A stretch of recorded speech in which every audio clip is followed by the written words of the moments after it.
Before watching the video, don't forget to subscribe the channel and enable bell notification to never miss an update from us. Hello everyone, morning all of you. This is Ashima and you're watching us on Entry Channel.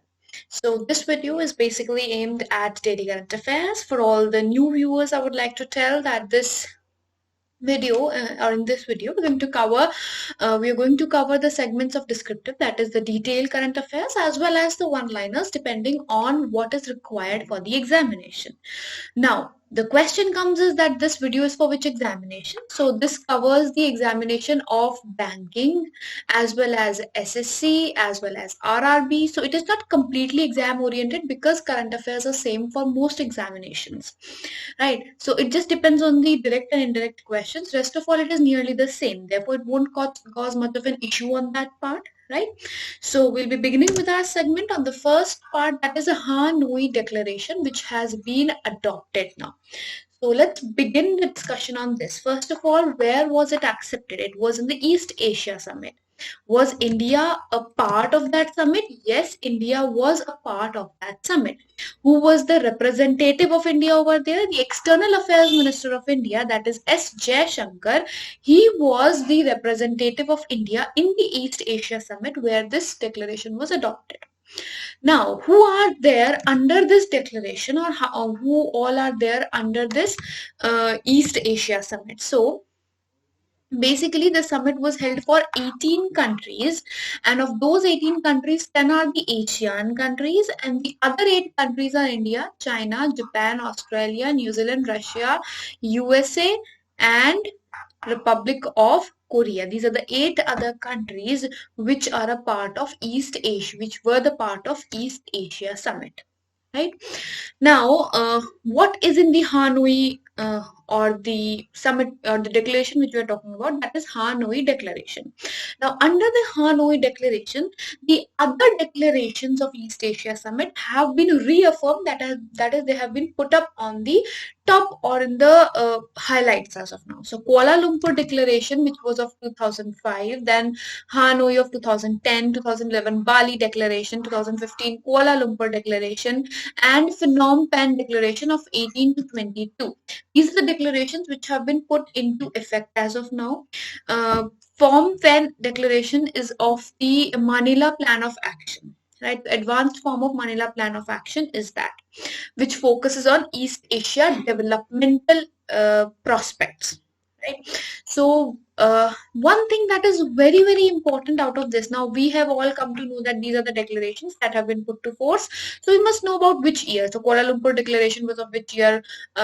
New one was of which year? Phnom Penh Declaration was of which year? These are the prospects that we must know about. But apart from that, there is something very, very much important for us, and that is the dispute of South China Sea, which is quite in news. So South China Sea disputes have been quite in news because China has been trying to take over those places. Right, like there is in Vietnam waters, there's a Vanguard Bank. So China began oil drilling over there, right?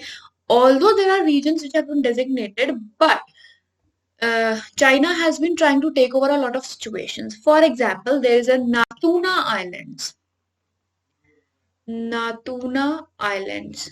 Now, Natuna Islands are a dispute point of China, Indonesia, and Taiwan. These are the 3 countries which are having a dispute over Natuna Islands. Right, now there's a 11 dash line which is there. That 11 dash line is very important. It has come in the examinations also. 11 dash line is in the South China Sea, which marks the territory of that international waters.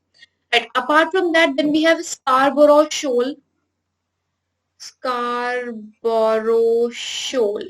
Now, this Scarborough Shoal is a point of dispute between China, Philippines, and Taiwan. Then we have Sparty Islands. Sparty Islands are a point of dispute between China, Vietnam, and Taiwan. Then we have Parcel Islands. Parcel Islands are a point of dispute between China, Vietnam, Taiwan. And then we have the Gulf of Thailand, which is a point of dispute of Thailand, Cambodia, Malaysia, Vietnam. All the four countries are having a dispute over Gulf of Thailand. So, Gulf of Thailand.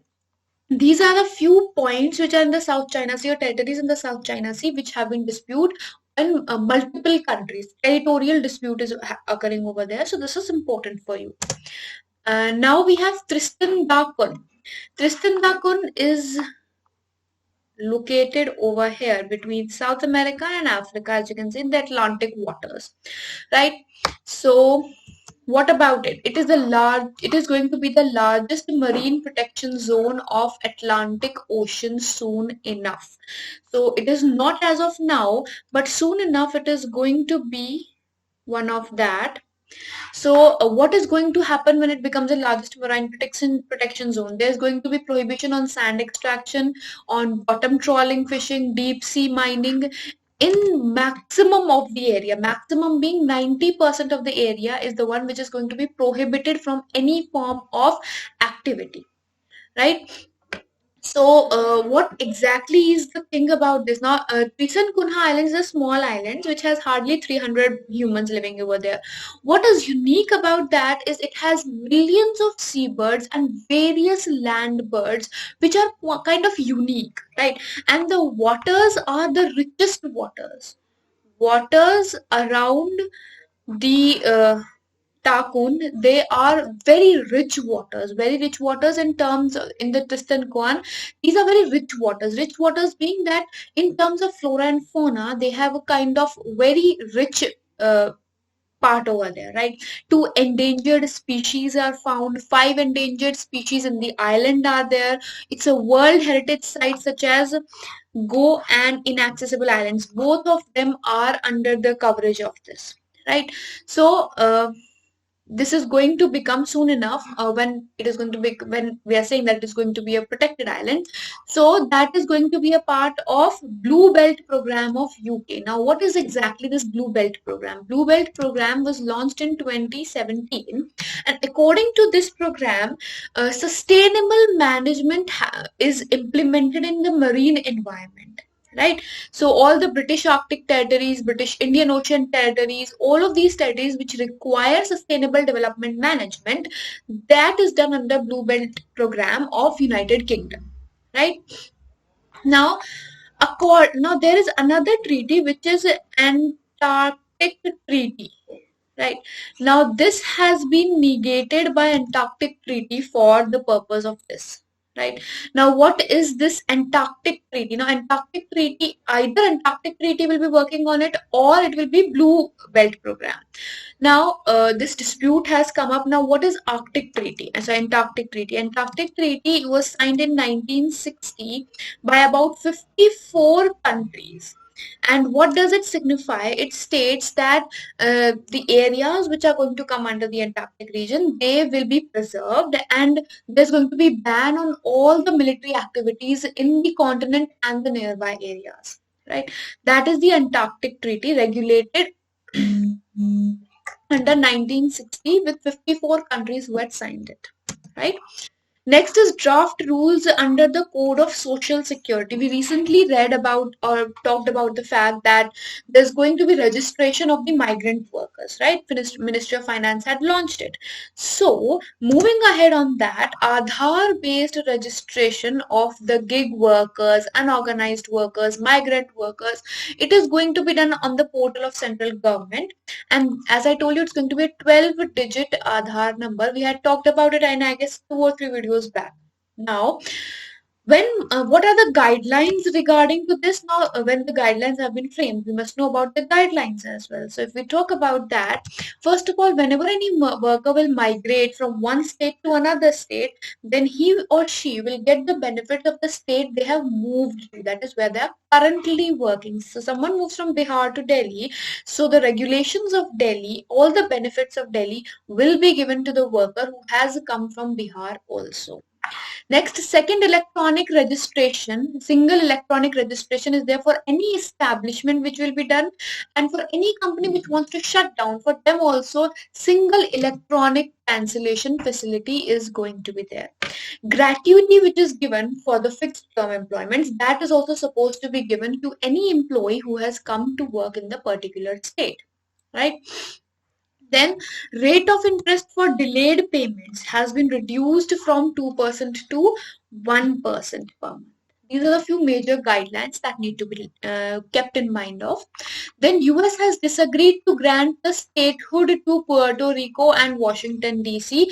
It has been disagreeing on various parts.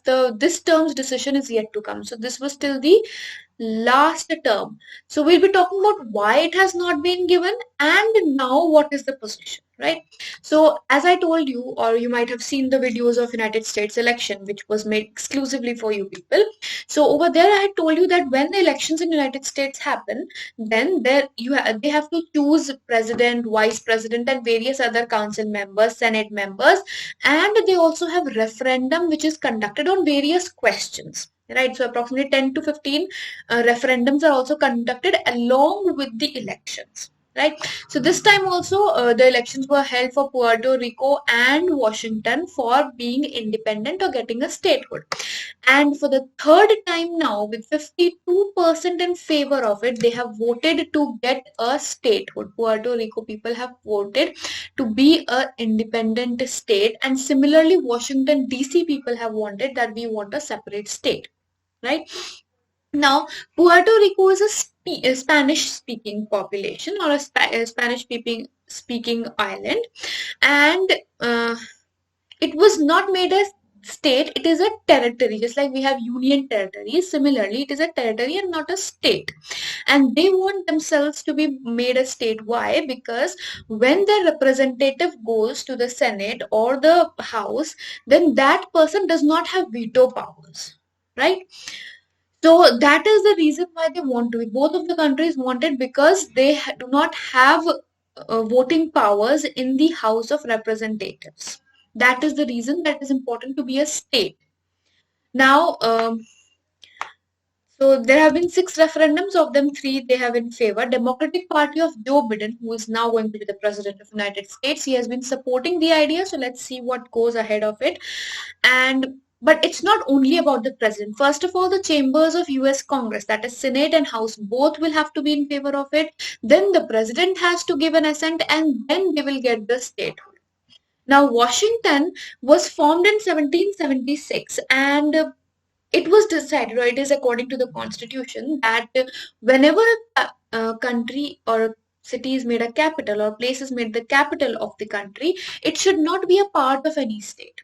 Right, so that is the reason it is not a part of any state, and now they want a separate statehood so that at least their representative gets voting powers in the House. Then Debt Pact of 2020 has been signed. For the first time, a common framework has come up in the G20 segment. Right, so this is for the first time. This China had been opposing it a lot because China is a country which has like 63% of debts with various countries, including most of it being African.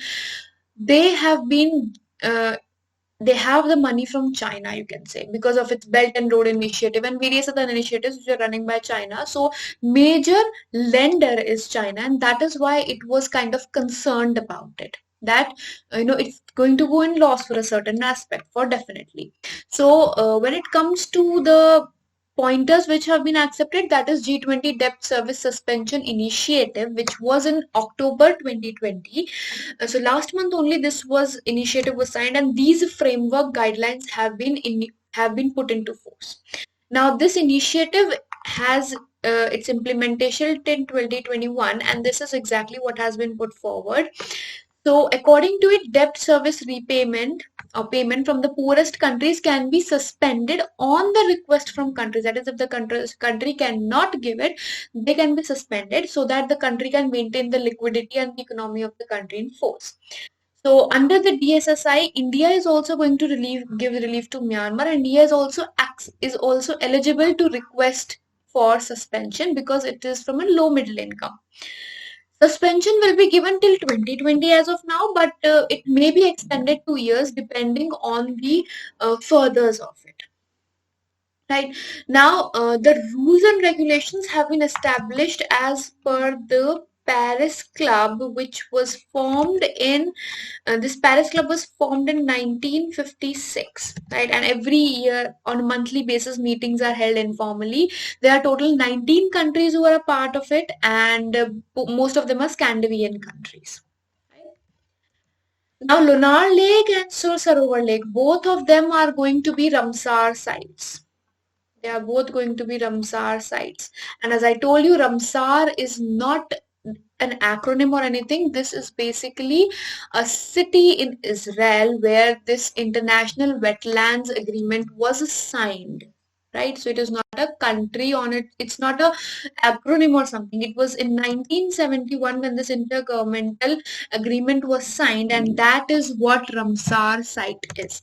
Now, Lonar Lake in Maharashtra was quite in news at the time of COVID also because its color had changed. And Sur Sarovar in UP both have been added to Ramsar site. So let's have a look at them. Lonar Lake is the only crater lake in the country in India. Only one crater lake is there, and that is Lonar Lake, which is in Maharashtra. Right, and the water in it comes from two streams, Penganga and Purna, and this was created by asteroid collision during the Pleistocene epoch. Now there have been certain findings regarding it, very unique findings. Like in 2019, the minerals that were found in Lonar Lake, they resemble to those in Moon. In 2007, nitrogen fixation was happening in the lake. Right. Then recently in 2020, in June or so, the lake color had changed to pink color. Right, because of bacteria growth. So these are the three basic findings or the unique findings about this lake. Sur Sarovar Lake is also called Kitham Lake, and its water comes from Agra Canal, and it also is home to 106 migratory species. That is why it is in the Ramsar site. Right? Vital statistics of India based on Civil Registration System 2018 have been released, which provides the insights on sex ratio of various states. Now, the sex ratios that have been given, what is sex ratio is first question that we can expect. So, number of females per 1,000 males is the sex ratio, how we calculate sex ratio in India. So some countries measure it as number of male per 1,000 females. Some measure it as number of females per 1,000 males. So in India, it is females upon males. Highest sex ratio was in Arunachal Pradesh. If we talk about the number, it was approximately 1,084 females per 1,000 males. The least was in Manipur, that being 757 females per 1,000 males. Now, if we talk about after the first position comes second position. Second was Nagaland with 965 females per 1,000 males. Then Mizoram with 964 females. Kerala with 963. That's a very close one. 65, 64, 63. Kerala was with 63. And then Karnataka was a bit late with 957. That was Karnataka.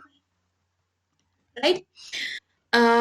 Now, according to the report, the registration of births have also increased. That is, as of now, it is 89.3%. Earlier, the number registration of birth was 81%. Now it has been increased to 89.3%. Right? There have been various schemes which you can talk about. One being Beti Bachao, Beti Padhao scheme. Then there has been Sukanya Samriddhi Yojana. Sukanya Samriddhi Yojana. Then there has been Rashtriya Mahila Kosh, Pradhan Mantri Maitritva Vandana Yojana. There have been various schemes that have been running by central government. Certain state government schemes are also running, which are keeping these, they can be found as a contributing factors to it. Then on 16th of November, there are 2 days which are celebrated, National Press Day and International Day for Tolerance. Both of these days are celebrated on 16th of November. Now, first we come to National Press Day. Now, on this day in 1966, there was the Press Council of India, which was established. Same day, that is 16th of November 1966, Press Council of India was established, which is a watchdog of media, right? There is no particular freedom of to the press which has been given, although we have freedom of speech, freedom of expression, and in that freedom of press also comes in, but separately we do not have anything, right? Now, Press Freedom of India, so Global Press Freedom Index was also there, which you can compare. So Global Press Freedom Index of 2020 was launched in April something, and according to that, the rank of India was 140 out of 180 countries, which is very sad, but you must remember the rank, right? Next, Prime Minister Modi unveiled the Statue of Peace to mark the 150th birth anniversary of Jain Acharya Shri Vijay Vallabh Sureshwar Ji Maharaj. So, Statue of Unity is there, and now we have a Statue of Peace also, which has been inaugurated recently, right? Jains are one of the 6 minorities which have been identified by the government of India. So we must know all the 6 minorities. Now, one is Jains, then we have Buddhists, Muslims, Christians, Sikhs, and Parsis. These are 6 minority communities of India that have been recognized by the central government or the Constitution of India. Then, Leonid meteor showers will reach the peak between 17th and 18th of November. Leonid meteor showers are after the constellation Leo, as we can say, or the zodiac sign, which we say Leo.